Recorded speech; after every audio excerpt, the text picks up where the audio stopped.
Ahead tonight, a project launched to revive the city of Nassau. Arbitration may be the answer to the Baha Mar bankruptcy saga. And the Family Islands to get a new contingent of doctors. The Bahamas tonight, the National Report starts now. Now in HD.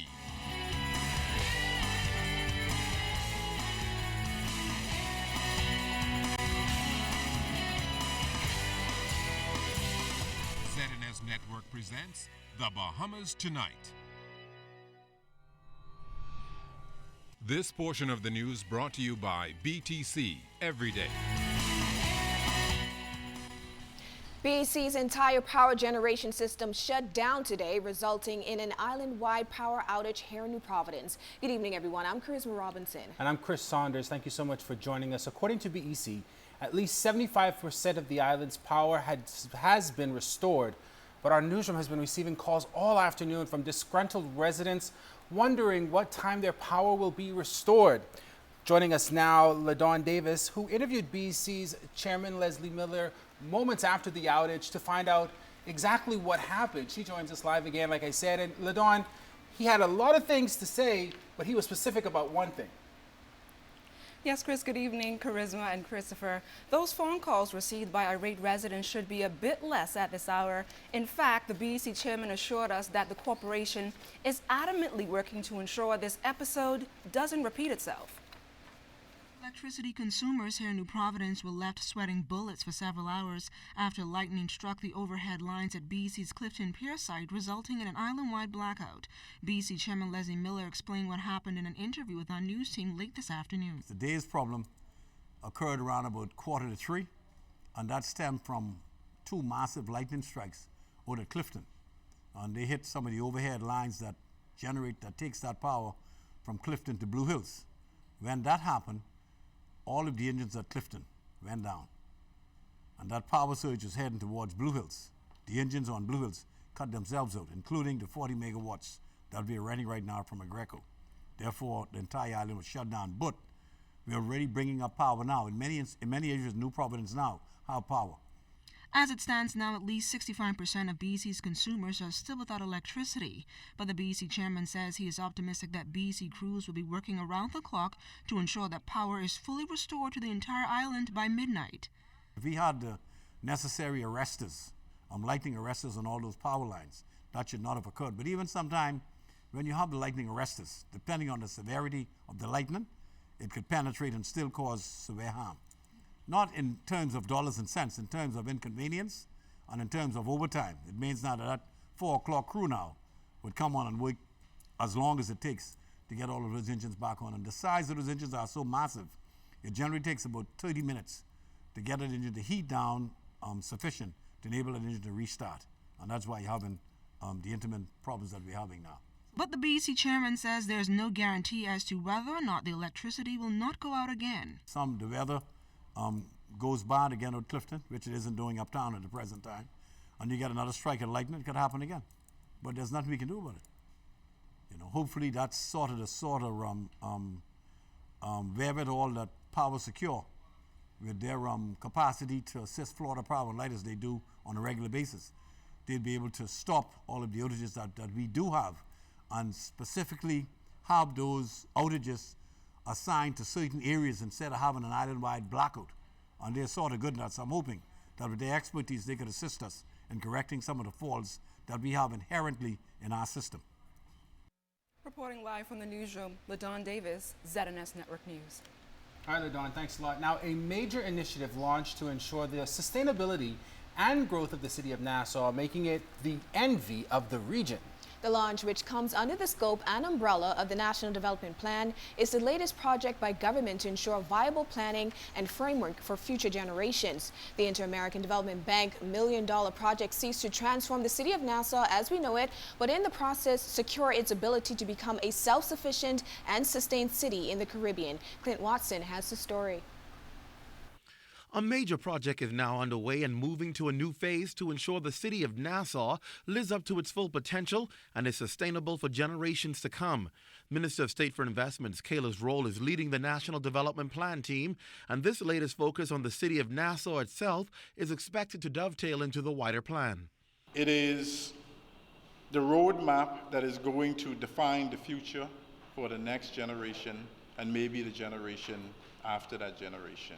But in order to make the city of Nassau the best in the region, government needs the participation of its people. Prime Minister, the Right Honorable Perry Christie, says the plan is intended to be nonpartisan and creating a culture of what our country should be decades from today, regardless of who comes in and out of political office.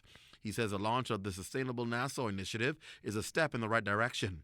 This initiative, which is being spearheaded by the Economic Development Planning Unit in the Office of the Prime Minister and was started in June 2015. It is a key component of the National Development Plan that aims to regenerate, renew, and revitalize the city of Nassau, including the downtown Bay Street heritage and the over-the-hill neighborhoods. Up until this point, various groups have been working on different aspects of improving the city of Nassau with no comprehensive plan. That will now change. It is through developing a sustainable Nassau that is alive with exciting cultural activities, opportunities for wealth creation for our young people, and hubs for creativity and innovation, that the country will retain the local talent needed to grow our economy. It is also through this initiative for economic sustainability that the Bahamas will continue to attract the international resources we need for our country to thrive. The initiative also promotes environmental consciousness. Sustainable Nassau is also about developing green spaces for relaxation and recreation. It is about Bahamian citizens and residents having public spaces to come together to share ideas, enjoy performances, art, music. It is about carving out spaces for backyard and community farms. To achieve these outcomes, we must put in place the kinds of policies that make energy efficiency and healthy lifestyles the easy choice for our people. The project will entail widespread consultation with both public and private sectors, as well as residents. The project is being funded by the IDB, who has committed $1.1 million, and the government. The first phase, involving data collection, is nearing completion. On Wednesday, Phase 2 was launched, which involves the collaboration with various stakeholders and agencies. The final phase produces a master plan. We will put this plan into action to produce tangible results that the Bahamian people can see, touch, and feel. Clint Watson, ZNS Network News. Thanks so much, Clint. Friday could change the face of the multi-billion-dollar Baha Mar project as we know it. Many were hoping for a solution before the liquidation ruling. But as CS Gadley tells us, there is still a way out to avoid a protracted process: arbitration. Senior partner at Peter D. Maynard Counsel and Attorneys, Peter Maynard, has been a proponent of arbitration for years. And given that the $3.5 billion Baha Mar resort has been stalled due to ongoing legal wranglings between the parties, Maynard said this situation serves as an important lesson for the country. There are accumulated problems with Baha Mar. Over the years, they've missed several deadlines. Every time a deadline came up that was missed, there was an opportunity to go to arbitration to resolve whatever the dispute was. All the construction contracts usually have in them an arbitration clause setting out how the arbitration, how it should be conducted, where it should be conducted. Some may even have a time limit. He says the mentality of Bahamians must change in how disputes are resolved. Dr. Maynard says one of the benefits to arbitration is the time frame in which a matter can be resolved. At the beginning, all parties can set the time frame in which the dispute can be settled, as opposed to the long delays that is experienced in the courts. If the parties agree to go to arbitration, that could well be the way out. Now, the parties which are in dispute are not just now the construction companies and the Baha Mar companies, but also the banks, the financing companies. I don't know the extent to which they have arbitration clauses in them. They contract with the bank. But in the ordinary course of events, they also do have arbitration clauses which can be invoked. And the parties sit down with arbitrators and present their cases on all sides, and the arbitrators arrive at a decision. Dr. Maynard maintains, though, that it's not too late for all parties involved in the Baha Mar matter to take the route of arbitration. The positions of the parties on both sides, on all sides, may have hardened a little, but generally speaking, it's never too late, and it's in their interest to have this resolved, not just in the interest of the people of the Bahamas and those directly affected by being laid off, etc. And so I think the door is still open if people decide to consent to moving forward in this way. Dr. Maynard underscored the importance of instilling a culture of arbitration in the Bahamas as to avoid scenarios such as Baha Mar from happening in the future. He expressed confidence that it can be achieved, but only if Bahamians from all walks of life buy into the concept. Sia Scatterly, ZNS Network News. Director of Labor Robert Farquharson says the Department of Labor is currently trying to assist in bringing a resolution to a number of employment disputes concerning several hotel properties across the country. He says progress is being made with the Melia Nassau Beach Resort dispute, where the hotel decided to deny the Bahamas Hotel Catering and Allied Workers Union access to the property and stopped collecting union dues. He also believes a resolution may come in the One and Only Ocean Club matter regarding redundancies of several employees in early August. Management at the Pink Sands Resort on Harbor Island announced the resort would close its doors on August 15th and reopen on November 1st. Employees were set to be terminated and were to reapply. He gave an update on discussions. We have met already with the management of the hotel and the attorney for the hotel. We have another meeting scheduled this week with them, and we look forward to having that matter resolved, where all of the employees of the hotel, hopefully, once the renovations are complete, will be re-employed. Because these matters are at the conciliation level, I prohibited from going into any specifics on those points. They were the first resort to introduce the all-inclusive package when it opened its doors on Cable Beach 2 decades ago.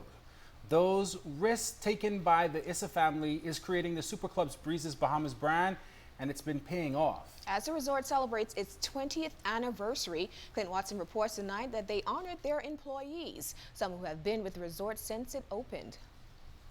139 team members of Super Club's Breezes honored for 5 to 20 years of service since the resort opened back in 1995, having moved from the new kids on the block to now one of the oldest local resorts. Chairman John Issa says they've watched the landscape of Cable Beach change and have watched brands come and go. He is pleased with the upgrades the hotel has made over the years, with recent renovations to just about every area of the resort. However, he noted that the construction of an additional 100 rooms had to be placed on hold, and the $100,000 spent on drawings wasted after the landscape of Cable Beach changed. The failure of Baha Mar to transfer to Breezes the land we are to secure in exchange for the land we own on which they have constructed one of their hotels. It appears that much of the land on which Baha Mar has been constructed belongs to the people of the Bahamas and Breezes. But then again, the people of the Bahamas and Breezes have always had many interests in common, particularly the well-being of the Bahamian people and the economy. We're hopeful that the storm to our west, and I'm not talking about Erica, will soon calm down and we can proceed with our expansion plans in the not too distant future. Prime Minister the Right Honorable Perry Christie told the honorees that they are a part of an organization that prides itself on people and family. He commended the resort for establishing a positive relationship with its employees. He encouraged the staff to always be cognizant that the investment in business is only as strong as they are. Whatever position you hold in this establishment, whatever position, there must be always an understanding of what excellence means. And you're going to be judged on the commitment you give, your willingness to do extras.